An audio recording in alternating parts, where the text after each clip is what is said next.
Hey, Dr. Tara Vossenkemper here, and you were listening to the Culture Focused Practice podcast. Thank you for being here with me. Most of us did not decide to become leaders. We basically just woke up one day and realized that we were somehow in a position of leadership, whether intentionally or not. Although probably most of us also always ended up in positions of leadership, as kids, in groups, we were the group leaders, etc. I like to think in group practice land that becoming a leader happens somewhere between firing your first person, avoiding your first person, or maybe realizing that your team isn't responding to what you say, but rather how you show up. Leadership isn't a role you take on. It's a reflection of you. It's a reflection of me. It's a reflection of our patterns, of our past, of our presence, of the things that we do, of our integrity, of our consistency. Until we see where these things come from in terms of patterns and past and presence, we are going to keep leading on autopilot. And that is what today is about. So if you are interested in more episodes on culture or structure or leadership evolution, make sure you subscribe to the podcast. You'll get notification for all the episodes as they come out, and also it'll make it easy to binge listen in retrospect. Here's our agenda for the day to give some parameters to the episode. First, we're going to talk leadership origin stories. Second, we're going to talk about how habits show up in practice. And third, we're going to talk about leading with intention. So gear up, folks. Here we go. First and foremost, leadership origin stories. I'm going to just talk about a few. I hate to say generic ones, but I'm going to talk about a few generic ones. And realistically, you'll probably fall somewhere in one of these four camps. And if not, good for you. And if so, welcome to the club. So agenda item number 1, your leadership origin story. There's 4 broad ones we're going to cover here today. This is, of course, not all of them. That's, never going to be the case for any of these podcast episodes, but this will give you a sense for how you might show up and what your origin story might be. First one is the therapist default. I know most of you can relate to this. This is where we hold space. We process, we ask the right questions, we dig, we seek to understand, we seek to clarify. We're trying to figure out, well, what's the thing going on? But we're not taking up space. We're not making a statement without a qualifying statement or multiple qualifying statements. We are not asserting something without explaining all of the context and all of the information around it and all of the caretaking for the people around us. I'm super guilty of this, for the record. The therapist default makes us much better at holding space rather than taking it. And what this also means is that now you and we over-accommodate. Fucking guilty, man. We over-accommodate, we avoid conflict, maybe, avoid hard conversations, avoid the things that are going to be upsetting to people.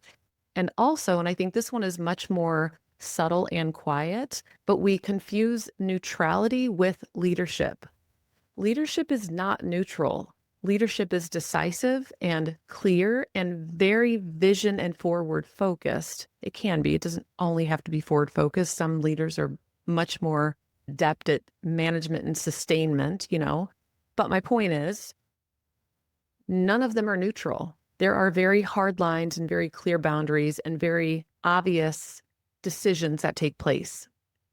And if you're neutral, you're not going to be that decisive leader with a very clear vision of something. So that's a therapist default. That's one leadership origin story. Another is an overfunctioning pattern. I feel like I'm guilty of all of these, honestly, as we get through them. It might be that there are multiple where you listen and you're like, well, hell, I do that too. And I also do that.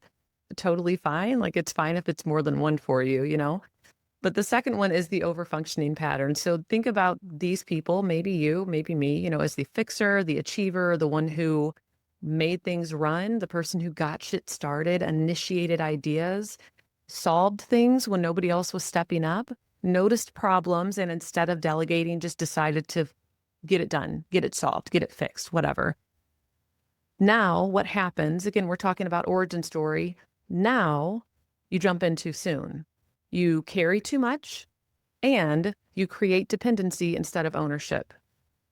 This might be my favorite origin story, actually, because I think it's such a juicy sigh of relief whenever you can figure out what's happening and work to change it. And probably also because it's personal, because I do tend to overfunction. I absolutely was a fixer, an achiever, one who made things run, one who got shit started. And I ended up jumping in too soon, carrying too much, creating dependency instead of any sort of ownership, and needing to learn how to delegate, etc. So if you're an overfunctioner, you are in good company because I also was one. That was probably a part of my origin story. Third leadership origin story is being the good kid. Were you the golden child?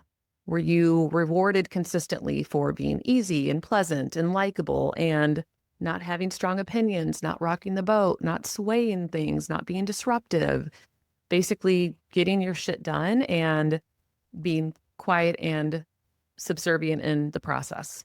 That would be the good kid script. But now what it looks like is that it's really hard for you to be direct. You are very concerned about being too much for other people. If you have any opinion, you're worried that it's too strong, and you crave team harmony at almost any cost. I almost think about this being sort of peacekeeping, not quite, but like kind of a little bit peacekeeping, and slash, or for me, it looks like a little bit of the emotional avoidance, sort of the physiological arousal, whatever that looks like, whether too excited or too angry, like too much. You also want to tamp that down because your threshold for too much is very, very low based on not really having the space to explore and be effusive in your own way. So, good kid script. Last leadership origin story, the lone wolf. This one makes me laugh. You've just always done it on your own. There's this guy, I can't even remember his name, but there's this saying, the eagle soars alone, and being the lone wolf, which is silly because wolves are not lone animals. Primarily, they're pack creatures, So I think it's funny to think about it as a lone wolf.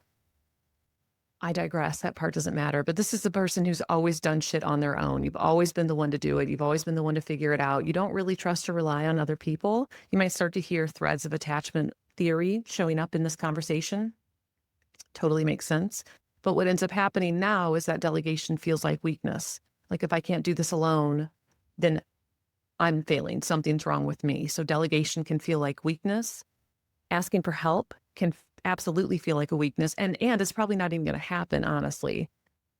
Asking for help is going to be the very last option in your mind. It might not even ever be an option. And collaboration feels like, in an extreme level, it almost feels like selling your soul. But also, it just feels like you're compromising who you are or your values. Like it doesn't feel like a win-win compromise. It feels like you are letting a core part of yourself go if you collaborate with somebody else. I want to say that all of these are very intense in their own ways. Even if I'm talking about them in sort of a flippant way and it's kind of fun and maybe a little lighthearted, the reality is that any one of these origin stories feels very real. It is very real for each person, and to understand what's happening and to try to evolve as a leader and grow and process through all of our old fucking scripts and habits and patterns and learned behaviors and genetic tendencies or predispositions. And like, there's so much stuff that feeds into the way that we show up, that we have showed up. And then obviously, again, as we seek to evolve as leaders, and so much stuff is going to feed into the way that we show up in the future. I think I just want to acknowledge that this can be heavy and still need to happen. And if you're in a place where you don't even know what your origin story is, totally fine. You'll figure it out at some point. And if you're in a place that you know it and you're not sure what to do with it, one, keep listening. Two, I don't think you can get out of it quickly. It's something that evolves as we go, especially as we can notice and pay attention to it, and when we can identify what the origin story is. So these things are important, and that we want to understand how early habits shape our current leadership, but they're not a life sentence. It's not something that has to stay with you if you don't want it to. Okay, so those are the origin stories. Let's shift now. Let's talk about how these habits show up in practice. I like this. I like where theory meets application. I like to understand a concept and then I want to see it brought to life in some way. So one way it can show up is that you give very vague feedback so as not to hurt feelings. Even though this isn't my concept, I've said before that clarity is kindness, especially when it comes to feedback. If we're giving vague feedback because we're afraid of hurting somebody's feelings, we are bullshitting them. Like, we're not being open, we're not being honest, we're not giving them autonomy to be able to make a change if they want to or they can. We are effectively shutting down their growth and development by nature of being uncomfortable with being direct and potentially hurting their feelings. So that's one way. Another way that early habits can show up in practice is by keeping underperformers, because you see their potential. You see how great they could be. You see how wonderful they could do. You see how awesome they would be for the group. That's great. And I keep thinking about one of my colleague friends who says that she loves baking cookies. And so she has had a habit of thinking about employees as almost like cookie dough, and she's like, we just got to bake it. We just got to put them in the oven. And then it gets her into trouble because she's got this raw cookie dough, but a room full of people who are ready to eat some cookies. And this just doesn't match up. And so that's a very obvious way an early habit can show up if you're somebody who continues to keep people who are underperforming, or even doing, I would say, even egregious things, not even just underperforming, but almost like unintentionally egregious behaviors in their performance. And you just keep thinking, well, they just need more feedback. They just need more support. They just need more of something that now we have to give to help them. That's an early behavior. That's what that is. That's an early habit of yours that's playing out in leadership. Another way early habits can show up in practice is by you, i.e. me, stepping in and fixing things too soon. We already talked about this, but this is noticing a problem and fixing it right away without giving anybody else a chance, A, to notice the problem, B, to solve the problem, C, to figure out what the problem is. Like, they might notice it, but not know what the solution is. Like, that portion too. A fourth way early habits can show up is by stepping in because you're uncomfortable with others grappling. So there's two versions of the stepping in. One is that you move quick, sort of that lone wolf energy, or that, eagle soars alone energy where you're stepping in and you're just getting shit done. Another is peacemaker energy. It's the good kid energy. Like, I don't want anybody to be upset. I don't want anybody to struggle. I want to just get this fixed and everyone's okay. Everybody's good. It's all going to be okay. That's different, though, from somebody who steps in quickly to get it done because of lone wolf style energy, for example. I hope as we're going that you are thinking about yourself in all of this, because the last way that these early habits can show up in practice is by avoiding any direct conversations and trying to model the behavior you want to see instead. So, for example, if you need somebody to be more responsive to emails, for example, instead of just saying to them, hey, I need a faster response from you. A 5 business days is not doing it for me. I need you to get back to me at least in 2 business days. So then, rather than just saying that, you just constantly make sure that you are responding very quickly to their emails, like immediately, always within 2 business days, because maybe they'll get the hint that this is a behavior that you want. Modeling that sort of behavior is not helpful. That's avoiding a conversation that needs to be had because you're uncomfortable with it and thinking, well, if I just show them, they'll get it. No, they won't, because you haven't told them they're doing anything wrong. So they think everything's fine. They're probably not paying attention to the timeliness of your responses, other than they're happy that they're getting information back from you so quickly, but they're not applying it to themselves. I don't think most people do that. My point remains the same. It's avoiding a direct conversation. I think what can feel kind of sticky in this is that if you are a person who engages in these behaviors, you might be thinking, well, this is leadership, though. This is how I lead. This is how I show up. This is how I've evolved. This is what I've grown into. That's fine. But a lot of these behaviors, specifically the ones we're talking about here, they're going to keep you stuck. If you're avoiding conversations, if you're giving vague feedback, if you're keeping underperformers, if you're stepping in before anybody else has a chance to fix things, whether or not you're doing it because you want to get it done fast or because you're uncomfortable with people grappling, all of those things result in nobody around you evolving. And so, in essence, the team that you have right now will be the team that you have forever because people aren't getting feedback. They're not given space to change or own things. And they're given 1,000 chances to try to get better, regardless of if they do or not. So I understand that it might feel like leadership, but the reality is that it's not. Ugh, I hate even saying that out loud. That's not leadership. That is being stuck in early habits and patterns that you get to own. I get to own mine. You can own yours. You don't have to if you don't want to, but I think you should. So then maybe this begs the question, okay, Tara, that's great. Thanks so much for crapping on me. Not my intention, for the record. I hope you don't feel crapped on also. But what do I do? Thank you for asking. Let's talk about this. Agenda item number 3, leading with intention, shifting the patterns. I don't think of anything as static. Maybe death. Death is static. It's very finite. There's an end and that's it.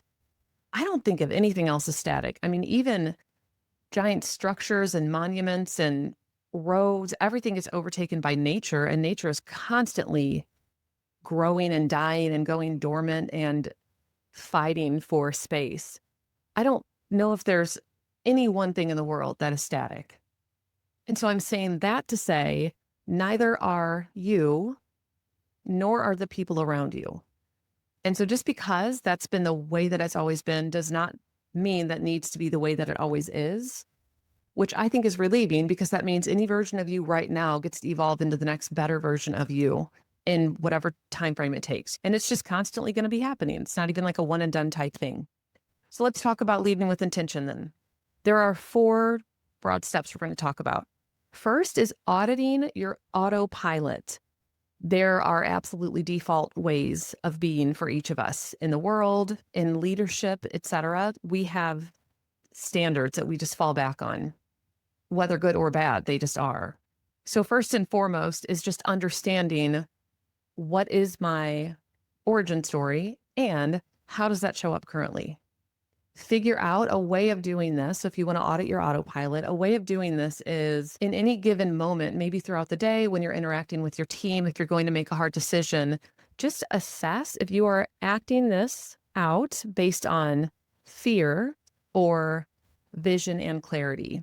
Is this something that is uncomfortable, and so you're seeking to avoid the discomfort, or is it something that is very clear and grounded in vision?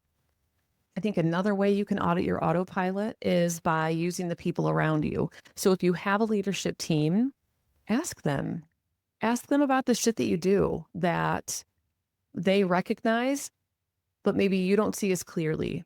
Or maybe ask them about one thing they would change related to you as a leader. What's one thing that they would love to see differently? What's one thing that I could improve on, that they would want to see me improve on? If you have high trust in your leadership team and you have good working relationships, the reality is that they're going to be honest with you and you're going to get good feedback. Another thing you can do, I might actually also rely on assessments here. So something like, again, we're talking about auditing our defaults. So maybe something like taking a hexaco, taking a strengths inventory, taking an Enneagram, taking a DISC, doing something, the Colby assessment, taking an MBTI, whatever, it doesn't matter. Take something that just gives you some information about how you show up in the world. My preference is always the hexaco. I love the big 5. And so what I know about myself now informs the way I view decisions that I make in leadership. And my team knows my hexaco too. And so I'm going to say, I'm not very good at this thing. And I know it's not a static trait necessarily, but I struggle with this. I'm going to need some help with this topic or with this item or with whatever the thing is, So having data to support your audit, having feedback from your team, and then also doing self-reflective things, maybe journaling, if you do something like journaling or meditating or going for a walk and just thinking about it, all of those things will help you get a sense for the early habits that continue to shape how you show up as a leader. Step 2, this one I really love. Practice disruptive and radical honesty and ownership. I don't know what this says about me, but one of my favorite business-related books is Extreme Ownership by Jocko Willink. But he talks about every single thing that happens as a function of leadership. And the book is written with him as the leader, and how there's all of these examples where he is reflecting and seeing, yep, this breaks down with me always. There's two thoughts that I have. One is that partially I think this can feed into somebody's overfunctioning, but what I like about it is that it's less about being the fixer or jumping in too soon or carrying too much. It's more about taking ownership of breakdowns in processes, lack of clarity and communication. It's not owning an entire thing, it's owning your role in it. And your role as the leader at the top is the role that affects everything else. And so that's more the stance. I just want to make clear that it's not about over functioning. It's about owning our role in thing and also recognizing how in the hierarchy our role is very important. So the radical honesty and the ownership being step 2, this might be something like acknowledging out loud something isn't working and then reflecting on your part in creating it. So let's say related to hiring, your discomfort at people grappling has stopped you from asking hard questions in the hiring process. Now you have new hires who don't fit. Maybe they're underperforming. Maybe they're just not doing well. Maybe culturally they don't fit. Then the disruptive honesty and ownership would be, what role did I play? Holy shit. I didn't want to ask questions. I didn't want to have that conversation with them. I didn't want to make them uncomfortable. That was really uncomfortable for me, and I didn't want to go there with them. They're not even on my team yet. How can I ask them to be honest? How can I ask them to do this? That's all your own stuff. So that would be a way of saying, this is my role in it, is my discomfort got in the way of an honest conversation with somebody, and now they're on my team and they don't belong. There's an example of that. Step 3 would be creating new defaults. I said this earlier, I'll say it again. Clarity is kindness. So when you have boundaries, when you have clarity, when you have clear expectations, they don't have to be cold. They might feel cold if it's just like a clear line with no context or relationship. But when you're a part of a team and there's a healthy camaraderie and a relatively healthy culture, boundaries, clarity, expectation, they are relieving for most people. They feel kind rather than cold and aloof and distant. They're a way for everybody to understand the system and their part in it and what's expected of them. And so it might be that your new default not only could be trying to integrate that boundaries are kindness, clarity is kindness, expectations are kindness, but another way of integrating this could be that you build rituals around boundaries, for example, for yourself or for your team, where it might be that every time you set a new boundary, a new process, or a new rule at the practice, you have some little 10-minute standing meeting where people get to come and voice a concern or voice their support, like a 15-minute town hall, something like that. You might even say, this is hard for me. That to me is also extreme ownership, where you're owning how you feel and what's happening for you in the moment, and candor. But, that's a side note. My point is, in that town hall meeting, it might be where you're sharing what's coming up for you and how this is difficult to do. And that you also want to acknowledge that you are actively doing it and practicing this thing. And you want to give people space to ask questions, seek clarity, maybe share a feeling. And then you want to close that out officially. And this might not be for everybody. I don't think the point is that any one thing is for every person. But if you are somebody that you're doing something new and you want some sort of ritual or sense of connection while you're doing it, you could do that. There's a variety of other things you could do. It's literally whatever works for you. But know that you can sort of ritualize practicing the thing that's hard to do. It's okay to do that. It might just be with yourself. And again, it might be with your team. And then the 4th step is more conceptual. Think about this as repatterning. So this isn't you unraveling who you are or trying to tear out this core part of how you exist or operate in the world. It's really just trying to establish new ways of leading, ways that are more effective, not only for you, but for everybody around you, ways that are more sustainable for you, for everybody, for the group at large, and honestly, ways that are just healthier. They feel better. Once you familiarize yourself with the new patterns, they feel lighter. Carrying everything or being the lone wolf or the overfunctioner, that shit's exhausting. You know it is. I know it is. It's exhausting. So if you can relieve yourself of some of those patterns and instead learn new ones, you don't have to not have that as part of your history, because that's not going to be realistic.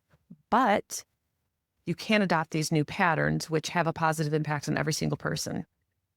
That's actually all for today. This was felt like anyway, I don't know if it actually is, but it felt like a short and sweet episode. And you already know this, but I'm going to say it anyway. If this all sounds great in theory, but you really struggle with the putting it into practice thing, I would hardcore encourage you to join the Inside the Living Practice membership. This is where you get the space and the tools to evolve your leadership without losing who you are or without selling your soul. That's the point of it, is to become more of a leader, is to have conceptual frameworks that we can apply effectively, is to talk through how we build our team up around us, how we enhance our culture or create it and then maintain it, how we give and receive feedback effectively, giving to our team, of course, but also receiving from our team, how we ensure that there's psychological safety and emotional safety at our group, etc. So there's one training live each month with me or a guest expert, and then there's one Q&A live each month with me or a guest expert. Everything is recorded. There's a portal, there's a membership space, there is a group full of lovely people. There is me basically at your beck and call. If you want more of me, you can find me there. And again, if you are in a space that you're wanting to figure out, how do I do this better? Go there and start diving in. So find it at www.taravossenkemper.com/the-membership. That aside, thank you for being here with me today. As per usual, I super appreciate your time, and I will see you next time. Bye.